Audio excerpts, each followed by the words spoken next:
Peggy 12.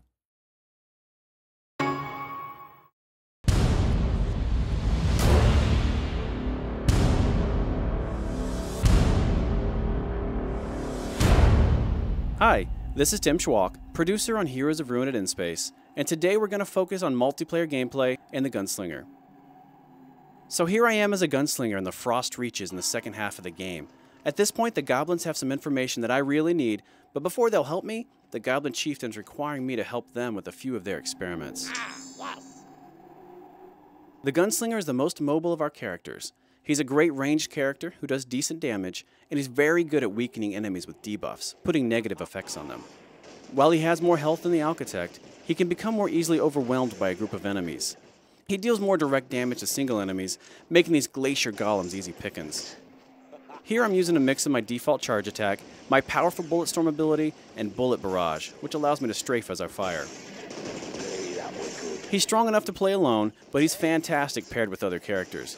For instance, the Gunslinger has some great moves that stun enemies, and the Vindicator has some moves that take advantage of that, dealing automatic critical hits on stun enemies as one example.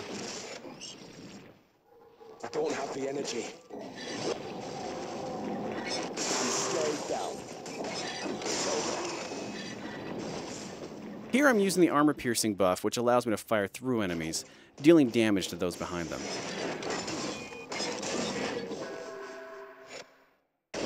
That's what I need. Excellent. Oh yeah. Oh yeah. Hey, that was good. And stay down. Here you can see how our seamless multiplayer experience works.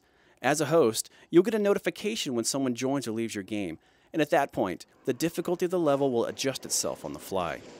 Up to 3 others can join my game, either locally or over Wi-Fi, and these can be either friends or strangers. You can voice chat with friends over Wi-Fi, and you can even talk to non-friended players, if your system's parental control settings allow for it.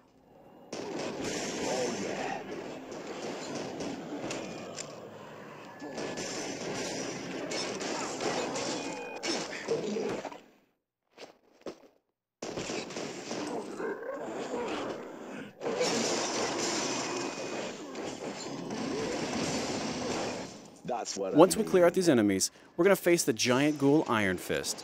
He shouldn't present too much of a challenge for us.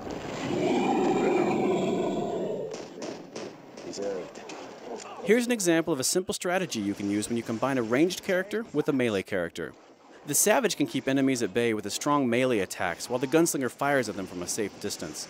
There are, of course, more in-depth strategies where specific powers are concerned, but this is a tried-and-true way to combine forces.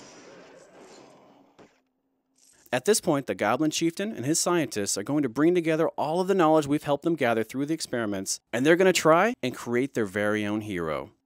As with all battles in the game, this one actually becomes more difficult as additional players join the fray. Of course, with additional allies, you open yourself up to all sorts of strategic advantages. Unfortunately, something goes terribly wrong, and we're left to clean up the mess. The Goblin Colossus attacks actually resemble some of the experiments you helped the Goblin scientists complete. The Goblin Colossus also becomes more dangerous as he nears death. He has a desperation buff that boosts his damage potential when he's low on health.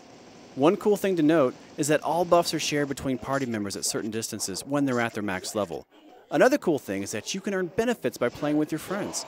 Heroes of Ruin is a lot of fun when playing alone, but the full potential of the title is unlocked when you join the quest to cure Ataraxis with other gamers.